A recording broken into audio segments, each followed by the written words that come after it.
Hello, hello, hello, hello. This is your girl Telly here on the mic with the Let's Chit Chat show. And my special guest today is FLAIR Lindsay. Ray, Ray. Oh wait, let me tag FLAIR real quick. Oh wait. Oh, there we go. There we go. FLAIR. Yes. FLAIR, FLAIR, FLAIR. I am so happy and honored, honey, to have you as a guest today. Thank you. I'm so happy to be here. Yeah, because you are a phenomenal woman. Like you are inspiration to us black women out here. That is so sweet. Thank you so much. I do. I admire you a lot. I love intelligent women. Like I stalk y'all. Like I watch. Girl, you smart. I'm You a, smart too, I girl. be sometimes I be a little slow. Sometimes I be trying to catch it. Look, Girl. I be watching y'all. I like being around intelligent women because it helps me. It teaches me. It inspires me. You know what I mean? I'm like, oh, she is just doing her thing. Look at her. Oh, I'm honored by that. Oh, thank. I do. I be stalking you, girl. You be looking good at my jersey, girl. Hey. So, okay. So let's talk first. Let the people know about like where you're from. When did you come to the DC area? Let's start with that first. Okay. All right, no problem. So I'm from New Jersey. I'm going to go ahead and specify South Jersey Mhm. because there's definitely a distinct difference. Mm-hmm. I grew up in a town that's kind of in between Philadelphia and Atlantic City. And I came to the area for college. I came to Howard University Woo woo. HU in the building. 30 years ago.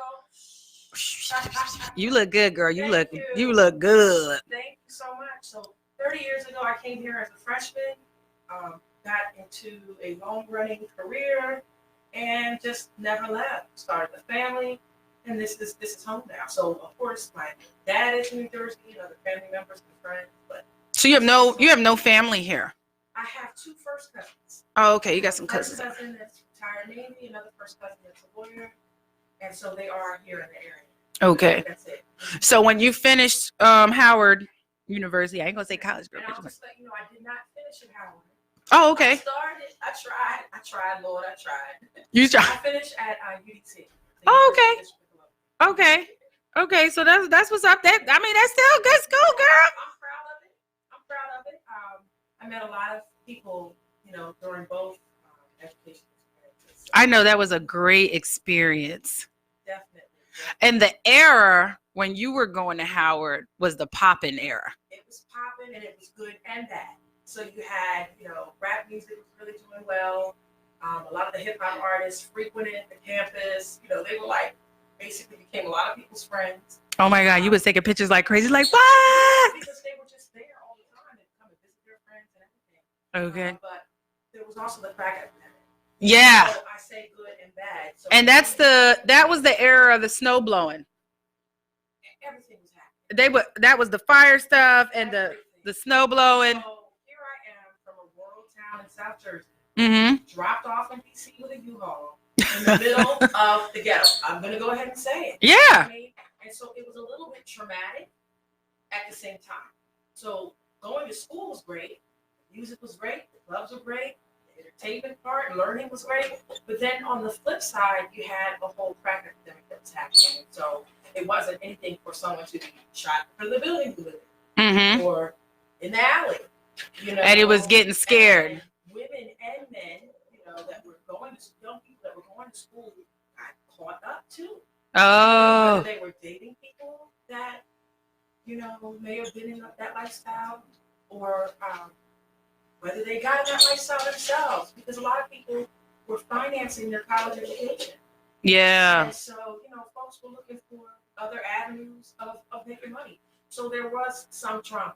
Mhm. So college experience was great, but there's trauma sprinkled in it, definitely, because of what was going on in the city at the time. Yeah. It was. Most inner cities.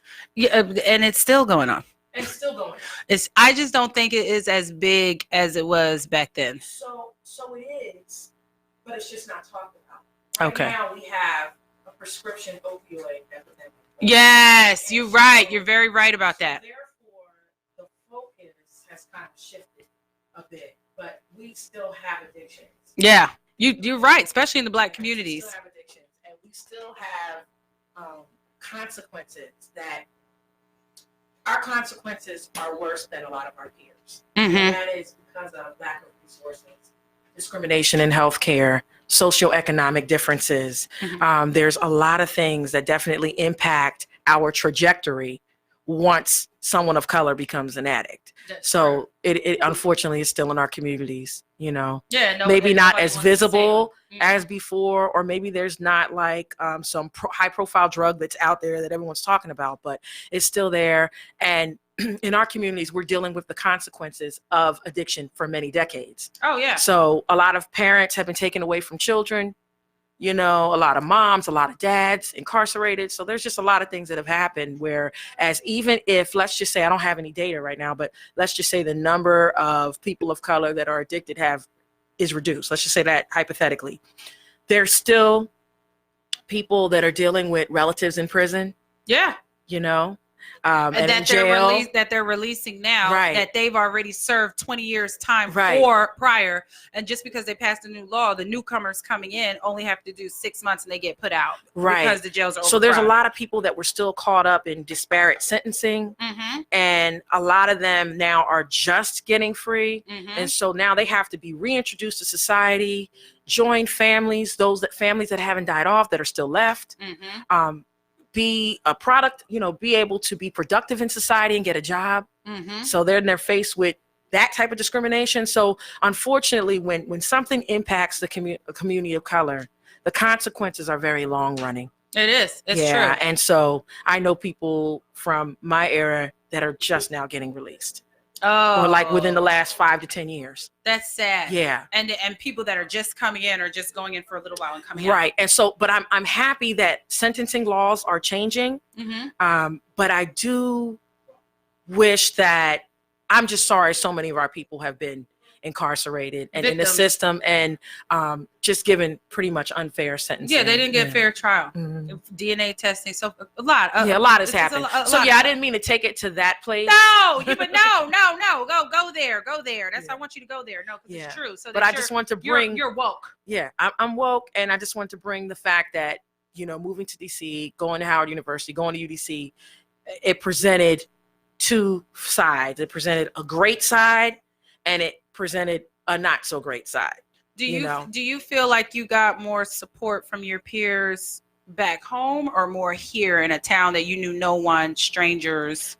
So I have very supportive family, very supportive friendships, and I want to say that my support at home and here has been equal. Okay. I've made bonds here and friendships here that have kind of lasted all this time, that have helped me with my career, helped me with all aspects of everything. So, you know, of course, my greatest support is my mom and dad. That's New Jersey. Of course. God rest my mother's soul. But yeah, definitely strongest support is New Jersey. But I have lots of support in this area too. I mean, I've been here longer now in this area than I was in New Jersey. You know, I know. I would think so. I still claim it. I still claim New Jersey. I'm sorry. No, you do. I do. I've been seeing you, girl. I've been seeing you. I still be claiming New York. People be looking at me like, what?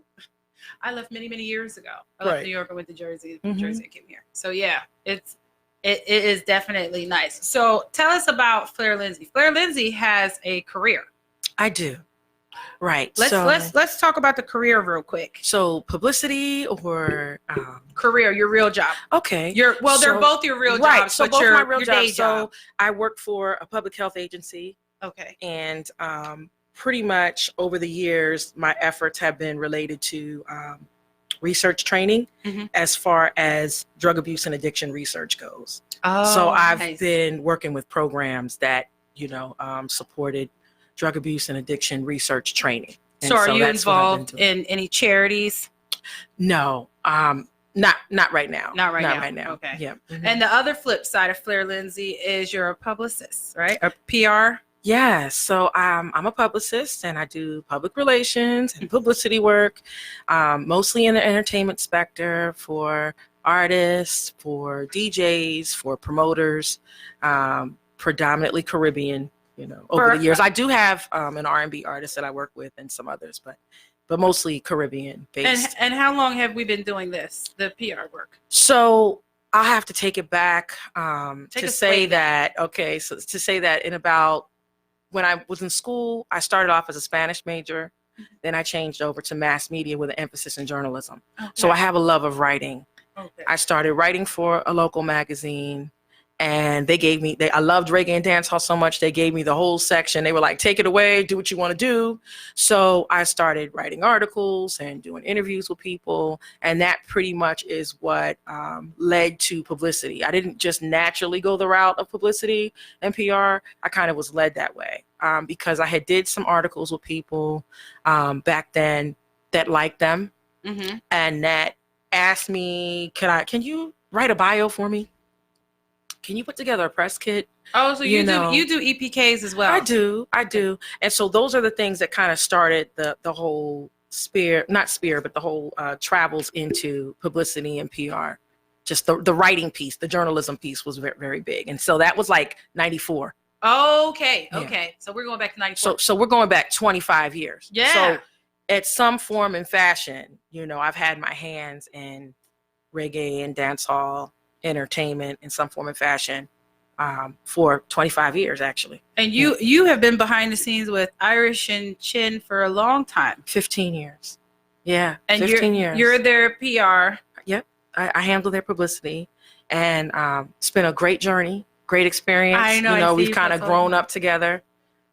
Still just making sure that their brand has visibility, that the public understands their brand, appreciates their brand, comes out to support it, making sure that there is a media presence. Things have really changed since I first started, doing that type of work, because there was no social media. Yeah, I know. So my efforts were brick and mortar. Okay.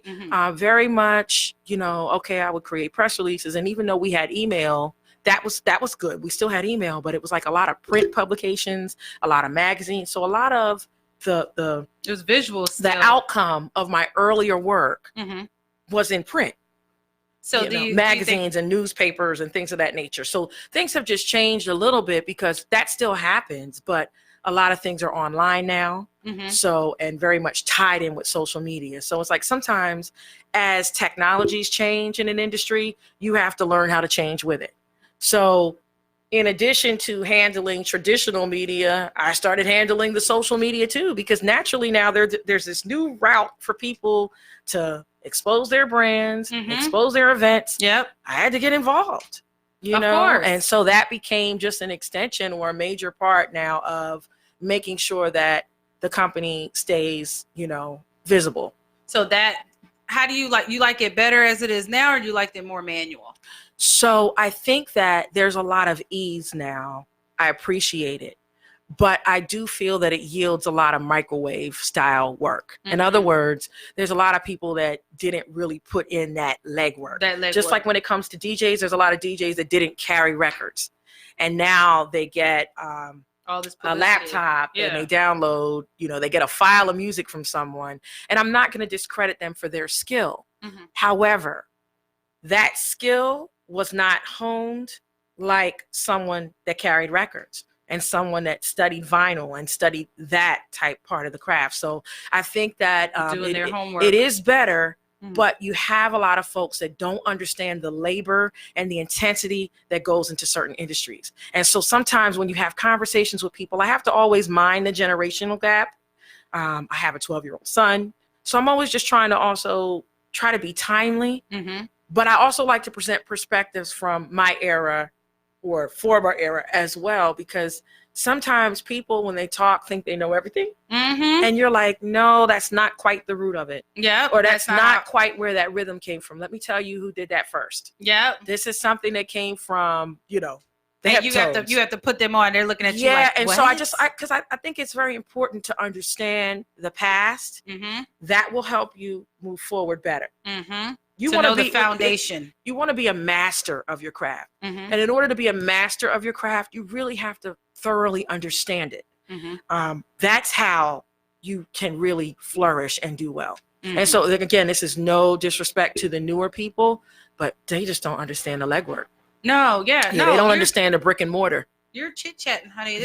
Nobody, look, tell them the truth. Yeah, it's the truth. So now it's better Now it's better, Mm-hmm. but I miss, some of the older ways of doing things. The passion. Yeah, the passion Some and the people do fact it for that hype. now anything can become news. Mm-hmm. Before, when a media outlet ran a story, it was really a good story, a good entertainment story, a good lifestyle story. And now it's like everything has become like the National Enquirer. Everything is also very quick. Mm-hmm. Everything is gossip based. Mm-hmm. Sensationalism is very big. Mm-hmm. And so those are the things that I kind of miss now. It's like news is reaching us 24/7. Mm-hmm. And so when you're inundated with news, it's hard to kind of pick out what to stick to, what to hold on to. Mm-hmm. So now it gets a little bit trickier when you're trying to make sure that your clients or people that they're publicized, because now you're fighting with 1,000 other things that got presented to these people in one day. Yep. So what's going to make your thing memorable? Mm-hmm. So now one of the things that I really try to do is try to really put my thinking cap on and come up with ways that make these things memorable. If I'm publicizing an event, I want to put stuff out there in a universe that will make people really want to come to this event, Mm-hmm. and really, really make it an enjoyable and memorable experience and make it stand out from other things. Because that's the only way now that you stick with people. Mm-hmm. Because you have, for instance, 1,000 flyers that come out, Mm-hmm.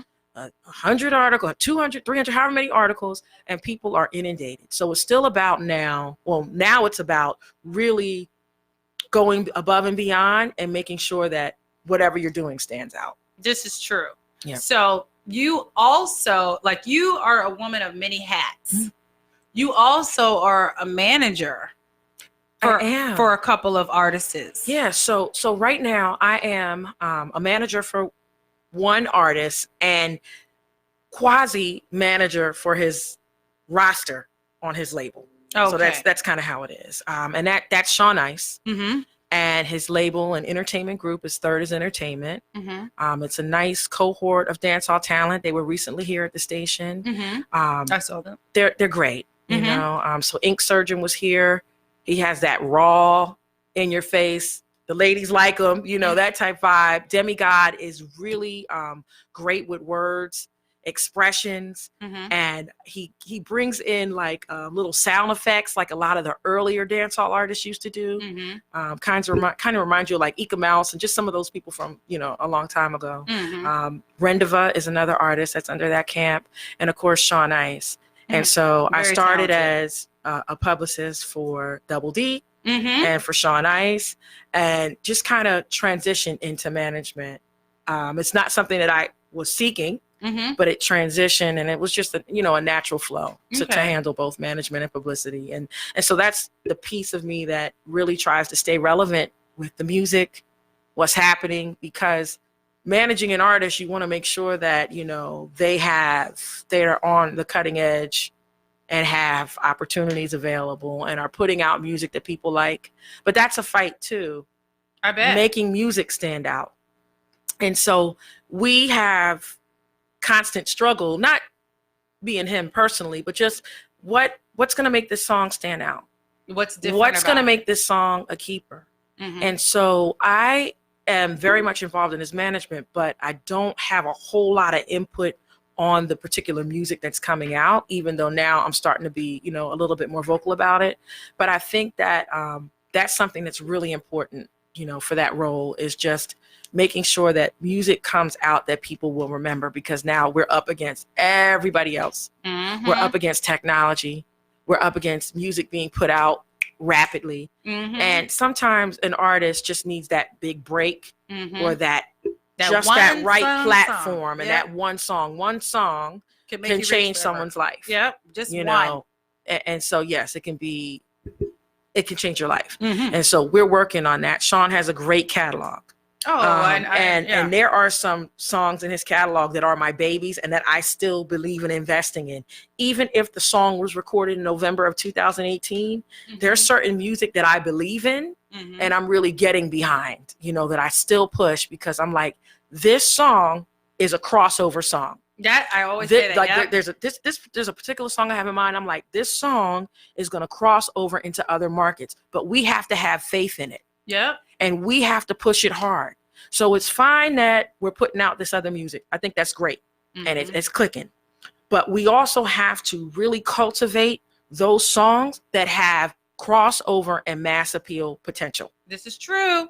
This is true. And that's what's very important. And so it's also important for the artist and the management to be on the same wavelength. Yep, it is. Very important. And so I'm looking at songs that can make it into all markets. Exactly. That can have a hardcore dance hall following, have international, have Afro beats, have all these people behind it. And so one of the things that, you know, I think Sean was already in a great place as an artist. Double D is someone that managed him and did an excellent job. And that's because she's an artist herself. And so by the time I started managing Sean, there wasn't a whole lot of work to do with honing him as a talent. There were just some, you know, things that needed to get worked out a little bit. But one of the things that I've really kind of invested in are collaborations. You like those collabs? I like the collaborations. I like the collaborations when they're with artists from another genre, because what that does is it bridges a gap. It brings together dancehall and Afrobeats, which are related, by the way, because I'm not going to get into that whole big dispute. Yeah, I won't One either. spawns from another, and all of them are African. As one of my Facebook friends pointed out, like, hey, all the music's African, you know, at the end of the day. But also, he did like a hip hop collaboration that he was on, the song played on Sway in the Morning, you know, and it did really good. So at the end of the day, I just try to look at opportunities that will expand the audience. So you maintain that core, but also what are some opportunities? What are some song opportunities, collab opportunities that will expand? So we are a work in progress. He is a great artist, and I stand behind him, as he says, 150%. He is a great talent. Yes, and so I definitely foresee, or I know there'll be some big things, you know, in the future. It's all about that hustle and grind. Music has to be treated like a full-time job. And you got to have a lot of faith. You have to have faith, and you have to stand behind your work. When you put out music, you have to stand behind it. Yeah, you got to believe in it. If you don't stand behind it, your audience won't either. Yeah. Okay. You got to have that And that's why, even if there's like a big catalog, I'll zoom in on like 2, 3 particular songs that I will just really, really continue to push because I believe in it. Yeah. And I just feel like it has that. This is gonna make it. This is gonna make it. And you also, okay, so you only manage Sean Ice and his label and stuff. You oversee all that. Right. And then, but you have other artists? Yes. Under your publicist. Yeah, so I have Acclaim PR. And so some of the people that are under Acclaim PR is definitely Sean Ice and Third is Entertainment for PR and for management. Ross Slick is, you know, a long-term client of mine as well. I love him. He is phenomenal. Great voice. Great. Yes. You can. And he's like right at the cusp. Song for me. Anything. I'll never forget. Yes. So, he's a great artist. Very good. I also have an artist named Juan Antonio. He's like a godson to me. I get emotional when I talk about him. He's an R&B artist. Okay. My late best friend, that's her son. So definitely vested in that. I also do publicity for Irish and Chin. And I represent all of their brands. Okay. So that means World Clash. That means Soundfest Vibes in the Park. That means the Rumble series.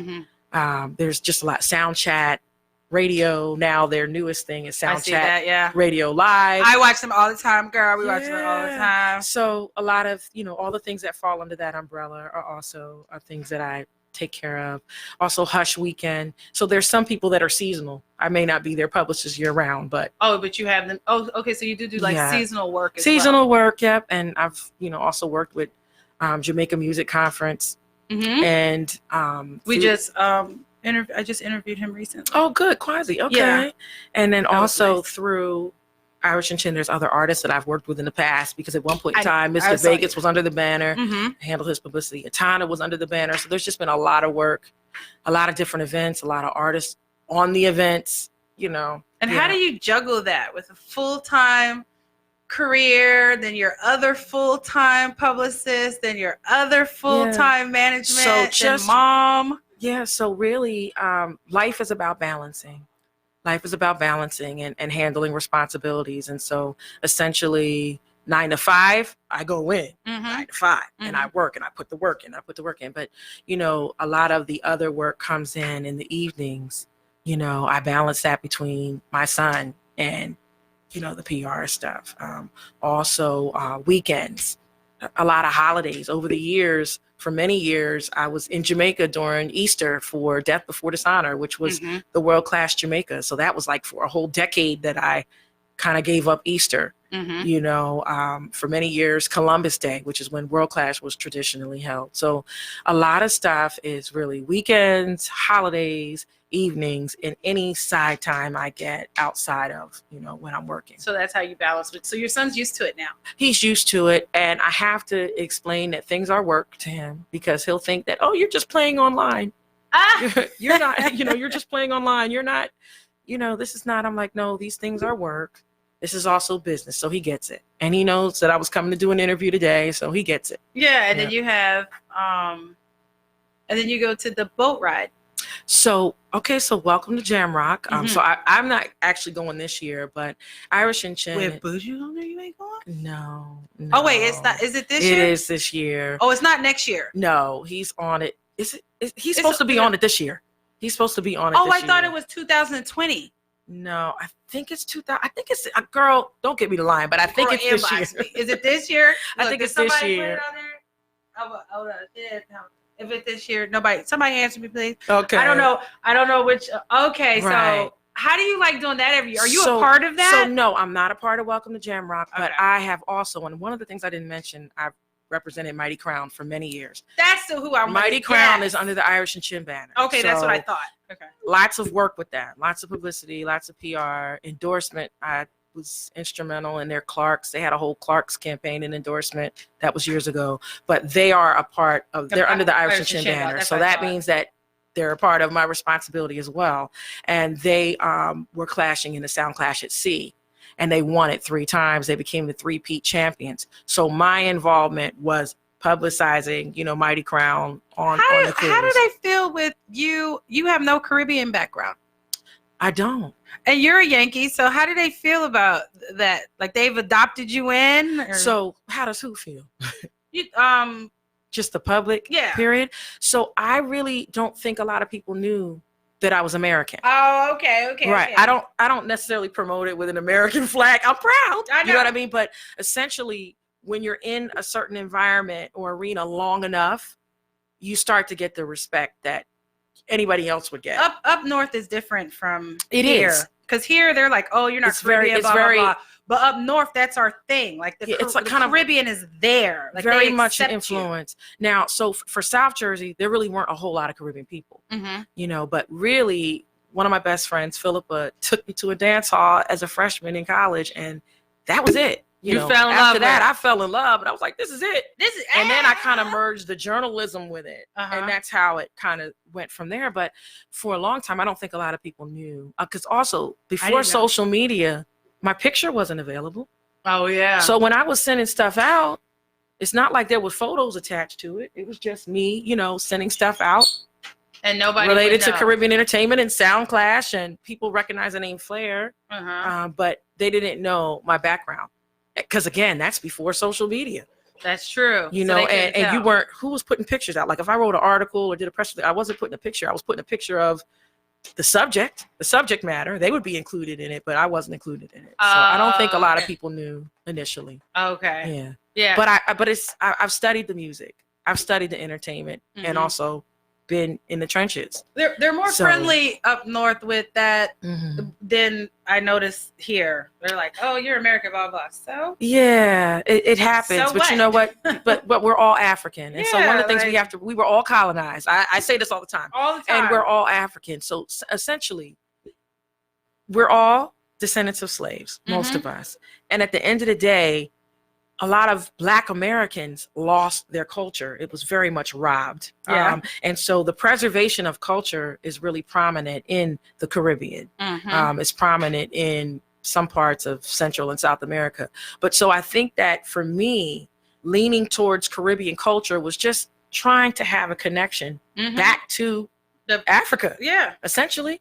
And I think that's basically what it is. We all have a natural inclination to want to be connected culturally. And so again, there are elements of Black culture that are still around, but a lot of African culture was preserved in the Caribbean. You know, whether it's via the Maroons or whether it's via, you know, people who weren't Maroons, the culture, things are still there. Even words. So there's words in Patois that are African words that sometimes people don't even realize that, you know, they don't know the root of a lot of stuff. But yeah, that's what I'm saying. You did you did your research on your history to find out, like, oh, I learned all about it. girl. And so, because for me, particularly if you're writing about something or you're representing someone, you really want to fully understand that person. If you're covering a topic, you know, this is your beat, you can't just go put out an article and just not only touch the surface. No, you have to know what you're talking about. Yep. You know, so I tried to, and I love music. I also sing, not reggae or dancehall, but the bottom line is that I love music. And so, oh, well, girl, you be doing acapella and stuff. What you, girl? We gotta go do karaoke. Hey. Girl, I'm a karaoke queen, honey. Don't let me get the mic. Girl, get that karaoke, girl. Don't even do it. Don't even do it. No, I'm gonna embarrass I've been singing all my life, but yeah, so okay, it's cool. But yeah, so I think that most in the earlier days, people didn't know my background, and then in the later days, when they did find out my background, I think that I've just been around for so long. It was just like, oh, whatever. She's doing her job. You know what I mean? It's not a disservice, you know. It's, hey, it is what it is. So, because my cousin did inbox me and said, "Cuz, when did you become Jamaican?" Girl, our family's from the South. Our family's from Alabama. What? Harlem. My mom from Harlem, originally Georgia. The family, dad, Alabama originally. You know, but my mother never lived in the South, but her relatives did. But yeah, she was like, "Cuz, when you become Jamaican?" Teasing me and whatnot. And I was like, okay, you know, you need to stop right now. I done got adopted. Hello. They adopted me too. I'm like, honorary. Yeah. Whatever. Yeah. So Flair, I must say, honey, in the last couple of years, I've watched you kind of go up and down. But I must say now, you are glowing something wicked. Thank you, girl. That's what love does, honey. Yeah, because I remember you having a moment. Girl, we all have. When you deal with busters, you have moments. Yeah, you had a moment. And I was like, wait a minute, is Flair going off online now? Honey, when you deal with busters, honey, there's consequences. We've all been there. Yes, we have. And busters will take you out of your character, honey. They will take you out of your character. But you know what? Love prevails and love wins. And that's what happens. It calms you down. Good. It makes you focus. And it puts things back into perspective. So tell us about your new boo, because I seen him on live, and you guys look so cute. Look, I'm all shy and whatnot. Right, girl, stop it. Right, he's great. I've known him for a long time, actually about 25 years, and you finally gave him a chance. Well, I didn't even think he was after me. You know what I mean? But it was don't you hate that? You know, like when you're homeboy and homegirl, you hang out, do this, do that. You know, it is what it is. You have a good time. It just connected like a year and some change ago. We just connected, and it's just been great, going well ever since. And it's happy. I'm happy to be happy. You look, you know what I mean? I'm not cussing. I mean, I cuss people out, but it's not. No, you used to go off before. I used to be like, don't talk to Flair, don't say nothing to her. Yeah, but I don't have to go off about men anymore. No, you know, because you're happy. You got that, and I shouldn't have been going off then, but I definitely don't have to go off now. Yeah. Don't you like when you finally find someone that appreciates you? Absolutely. Because a lot of times people present their false selves, and you think you have someone on your team or someone's a cheerleader. And this is, you know, we've all gone through this since we were young. Of course. And then people reveal who they really are. And it's really hurtful sometimes because you're left exposed completely, you know, and you're thinking like, oh, I've known this person for a long time. You know, he supports what I do. But a lot of times, one of the things that happens is never get with a hater. Never. Get with a cheerleader. Get with someone that rallies around you and supports your dreams and supports your goals. Mm-hmm. And everyone has that. Yeah. Not everyone is everyone's cheerleader or supporter. That's so I think true. A lot of the times when you're dating, you're looking for, you know, you're attracted to certain people, but they may not be attracted to you like that. And it's sad when you find out later. Yeah, they may not be attracted to you know, how that you're outspoken, that you're vocal, that you're educated. that you're successful. These are things that scare some people. Okay. And they scare the opposite sex away sometimes.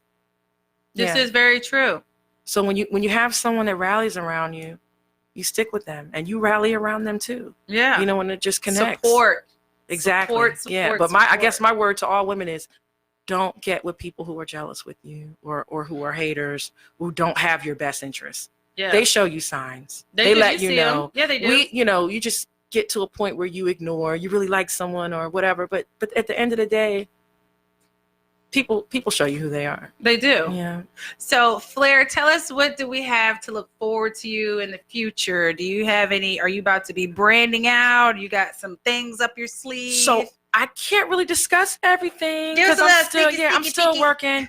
But essentially, my love is journalism. Mm-hmm. I love journalism and I love music. I hope to probably in the future come up with some type of magazine. Oh, can I be on the face? Or something that really is very consistent with promoting music and entertainment. So something tangible that people can read and walk with, you know. So I haven't put all the pieces together because, again, I'm like balancing a lot of different things. You're juggling. And I like to be available because I also consult people. You know, I consult as well. Yeah, I harass you. And it's fine, you know. I want to mention too, I'm working on a project with Beware. I can't talk a lot about that, but he's a dope dude. Yeah, he is, and he's very dope. Fortunately, brings me in for assignments and tasks, you know, related to writing and PR, and so have some things cooking with him. He's very dope. That once we put the word out or have the official nod, and we can talk more about it. But so my writing skills and my PR skills kind of transcend. Into what you guys are working on. Right. And they're not just related to music, you know, they are related to just anything. That's what's up. They're applicable to any industry. That's what's up. Like he's a really good link as well. Yeah, he's definitely one of my best friends. Oh, that's so sweet. He's dope. I like working with him. Yeah. So that was FLAIR. I want to thank you so much for coming out. Thank you for having me. Thank you for asking all these great questions. Let me go back in the history books, you know what I'm saying? Expose my age and whatnot. Those my too, girl. Right. That was So time frame, Right. And let me tell you, I want to tell you that you're doing a great job. Oh. I pay attention to you. I pay attention to all women in this industry. Oh, God. You're great on radio. You have a great personality in real life and on radio. Thank you. Please keep doing what you're doing. I'm proud of you. Thank you so much. I'm trying, girl. I'm trying to be an inspiration to people. Girl, let me tell you something. I'm trying to give somebody a story. You're getting degrees. You have a great job. You're able to do radio. You're a mother. Of a lot of kids. Lot of children. A lot. Let me tell you something. You are an inspiration. So understand that. Yep. Thank you so much. That's You're for all welcome. the women out there that think you can't do it with 5 kids. You be popping up with degrees and this and that and all types of stuff. And I'm like, I have to give a she shout is out a superwoman. to my team. My team is I have such a supportive I love team. it. And I really am enjoying this. That's right. My husband, yes, I have to give him the biggest love and dance hall, honey. Girl, yeah. Come on. But I love you guys. I wish Beware would come out with that saga. But listen, I love you all as a couple. You guys are a power couple. We are one of those loves that you would. I mean, I just saw him on Birdie's magazine, honey. And I just brought a stranger from Jamaica. Didn't know him from nowhere. Let me tell you, it worked. It did, honey. It worked. He done chanted his way into you. Girl, he done DJ'd his way to your heart, girl. No, I harassed him. I told him when he came, I said, we're getting married. He looked at me like I was crazy because he originally, when he first came, he wanted to go home. And I said, no. Speak things into existence. I said, you can't go home. Speak things into existence. I said, we can get married.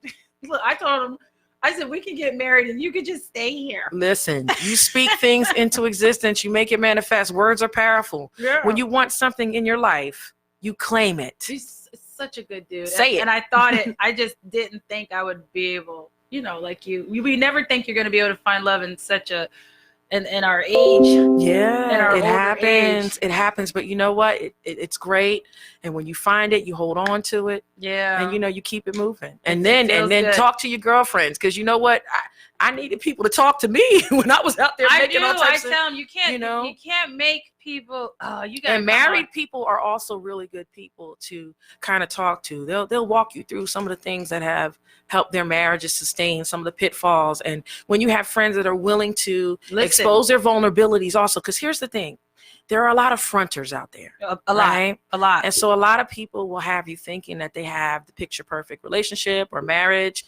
And what happens is you have a false impression of what it is. Mm-hmm. You can't learn from something that's not real. So for those friends that are listening, for those people out there that have guided me along the way, I appreciate you. Of course. And I appreciate you for exposing your vulnerabilities and being candid, because a lot of people hide stuff. And so that now you can't get to the crux of it. It's not about being in people's business. Yeah. But it's just about teaching your friends or teaching other people. That's why we're so, and letting you know what works. That's why we're so public with our relationship. Yeah. So that people can see. Like, we do fight all the time. He go live all the time, girl. I can't stand it. Girl. I be like, what is the house on live every 5 minutes? What is wrong? Got my baby on Vibe Cartel page and his dirty t-shirt. What is wrong with you? But relationships have faults. And so one of the things about great relationships is just keeping it real. Yeah. You know, don't front. Keep it real. We don't. And you do things to make yourself happy. And if you can help other people along the way, whether it's professionally, personally, do that. Yeah. I'm not saying get in people's business, because you can't tell people what to do. I mean, I'm nosy. But when they ask. Yeah. I don't just be like, oh, girl, what's going on? I'm not offering. No, listen. Yeah. How many situations have you been caught up in with someone and their husband and their boyfriend and you just trying to be the good friend? Yep. And next thing you know, I will never do that ever again. Girl, next thing you know, you're public enemy number one. You're thrust into the position of public enemy number one. You better. So sometimes, yeah. Amen. So don't offer when it's not asked. Nope. No, even if it's asked. If you really move cautiously. I do. I said, if you really want my opinion, I'll tell you, because you can't get out of a situation if you don't really want to get out of it. That's right. And I just feel like at the age I am right now, I can't afford to make any more mistakes as far as relationships and stuff go. I feel the same I way. got kids. Look, I don't have. It's really hard for me because I have boys. I don't want them to be looking at my mate like, oh, this is how I'm supposed to treat my woman. Because they'll go copy it. Yeah. Oh, okay. Well, my dad cheated my mom like that, and she dealt with it. So you gotta deal with it too. First of all, no. What our kids see is what they copy. Yep. So they either copy it or do the opposite. But the point is that we are the examples for our children, and so definitely it's important that they see positive male role models, so that they can copy the behavior. Yep. And so that they are productive when they get out into the world and they know how to treat a woman. Because here's the thing that's happening. We're dating products, or in the past, we've dated, people date products of the environment. A lot of people are learning behaviors from the men that their mothers are with. Yep. Their dads, who may not have been good role models sometimes. Or not even there. Uncles, grandfathers. There's a lot of generational curses out there. So a lot of the times when you meet people, they're wounded. Yeah. So we're looking for sometimes a perfect man. But ain't gonna find a lot out. of the times, those men are products of what has happened in their household. And so sometimes you really do kind of have to get to know people and understand and teach. Relationships sometimes are about teaching. I'm a big advocate of learning someone's past. Very important. And if you can't get it from them, go ask questions of other people. Exactly. Because people sometimes will only disclose certain information. Yep. They're gonna tell you what they want you to know. Yeah. And that other piece that's vital to your household and your lifestyle sometimes is missing. It's missing. And you're like, wait a minute, that's not, I didn't know about all of this. Yeah, so sometimes you got to be a Barbara Walters or a Diane Sawyer. And sometimes you got to ask questions. You got some men that was this way with one woman, but he's not like that with you. Yeah, because it's not fair to say that he's gonna be the same with everybody. Yeah, he's not. Because that level of respect that they have for that person may be different than what it has for you. It's an ego crusher when you see that a man can go in another environment and do what, but at the same time, it's reality. Yeah. People are different people sometimes based on who they're with. Yeah. It's not always cookie cutter. But then there are also people that practice patterns of behavior. This is so that happens too. It's like it's double-edged sword. Yep, it is.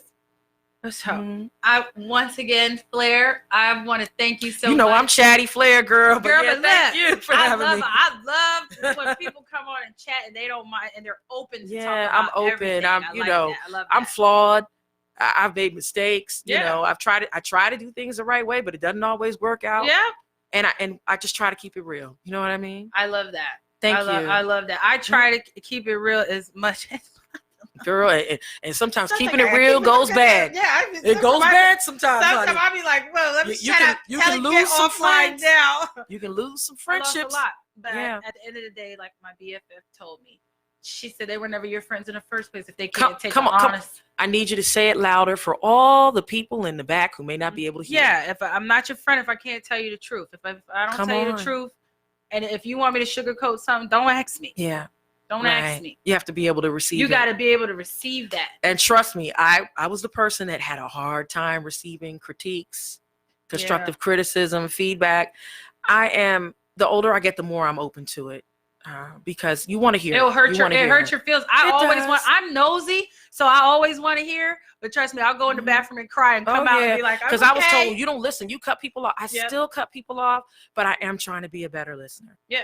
I'm trying to be a better listener and not just make a whole conversation about me, because sometimes you have to ask people how their day was. Mm-hmm. You know, because I had one friend, she's like, girl, you call me first thing in the morning with drama, and you haven't even asked me if my my kids got to school yet, how's my day, how's everything going on with my new place.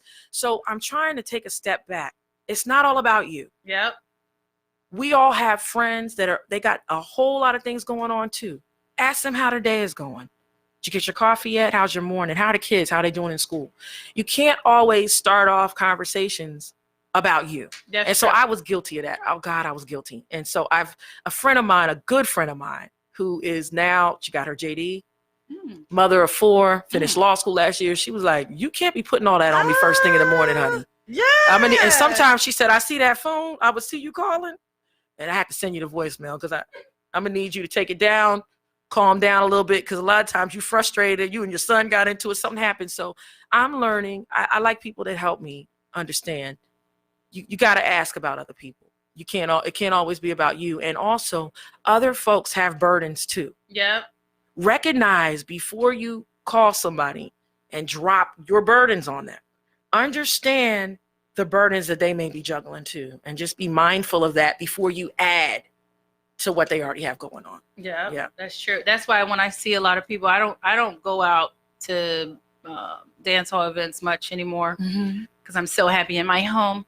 I know that's right. I love party though. I love dance halls. Me too. I love clubs. I love dressing up and looking pretty. It is. Listen, and I'm like, am I gonna be in there with a cane? Yep, I am. Rocking to the latest. I am. Like, am I gonna be that old chick with the cane? You know what I mean? am. But it's like when you love music, it's gonna You draw do. you out. And so one thing I like about the Caribbean community I don't care. is that it's all ages. Yeah. You know, in a lot of American communities, you can't be my age and go out. Nope, you can't. They're gonna be like, "Oh, this cougar that came out She to tried to try get to her snatch man. somebody's son with that twisted wig. What's happening here?" So I like the fact that with Caribbean communities, all ages All go ages. out. You know, so yeah, I appreciate that part. Yep. Mhm. When I go, a lot of times I don't say hi to people. I'm very observant. That's the counselor in me. So when I see people, I just give them a hug. You can tell by their posts they're hurting. There's a lot of hurt people. A lot. There's a lot of hurt people. There's a lot. And basically, the age of social media has become a resource for people when they're hurting. I think it's a good thing. It is a good thing. It only becomes a problem when you have careers that are very stringent on the social media or the type of information and things that you put out.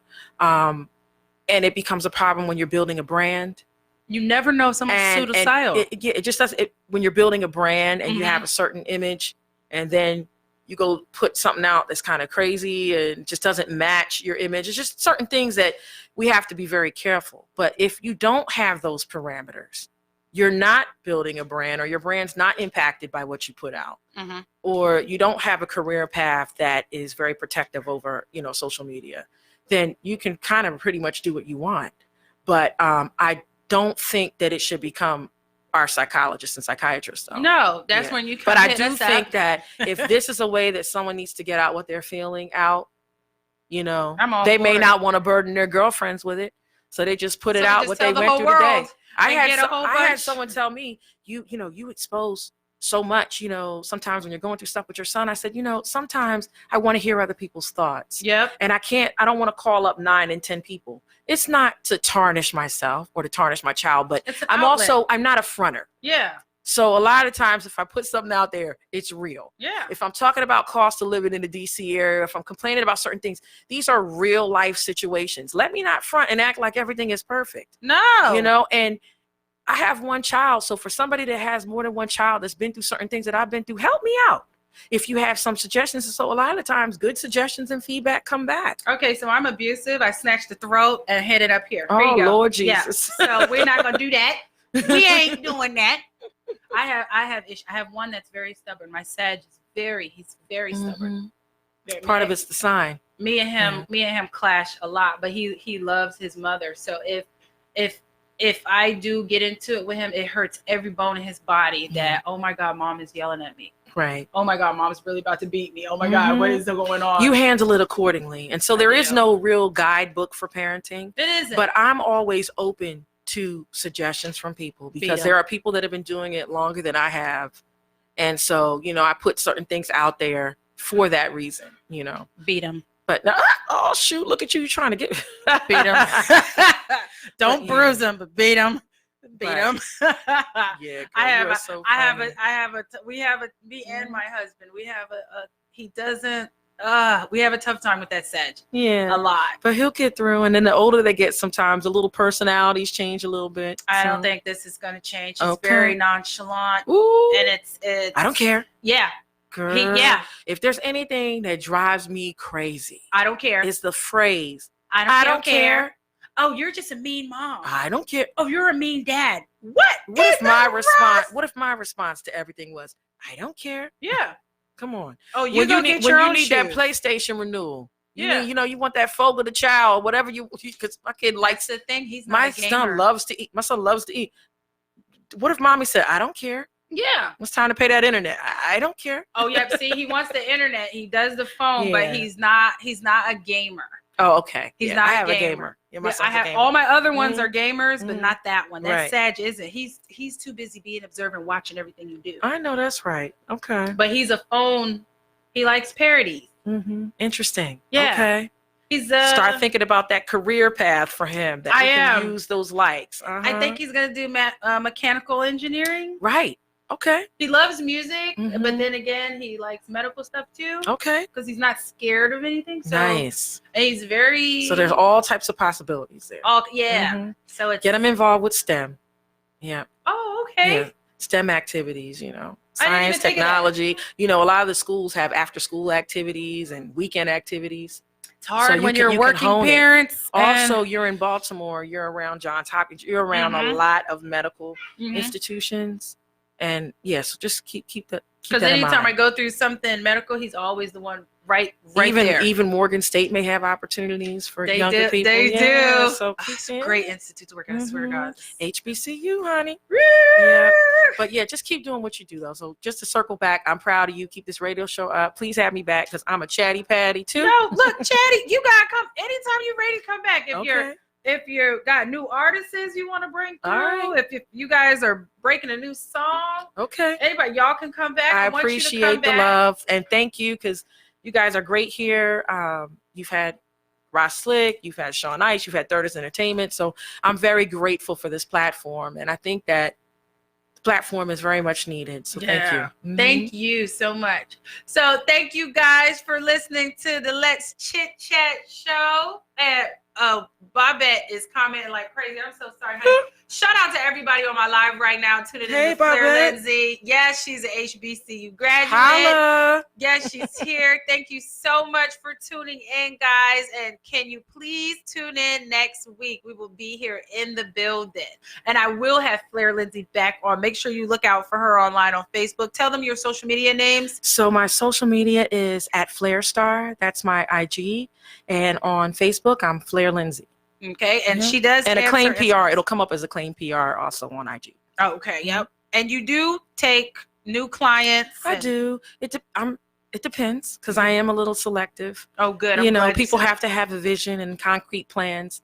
A lot of the times, I've talked to people in the past that were really all over the place, and I really want to help them, but it's hard to put together a plan and to work things out when they're not quite sure what direction they're going in. So I always invite people to come back after they get certain things in place. Yep. That's what's up. Mhm. So we'll be back, you guys. Tune in next week, Saturday at 4 p.m. All right. Look more, everybody. Yeah. All right.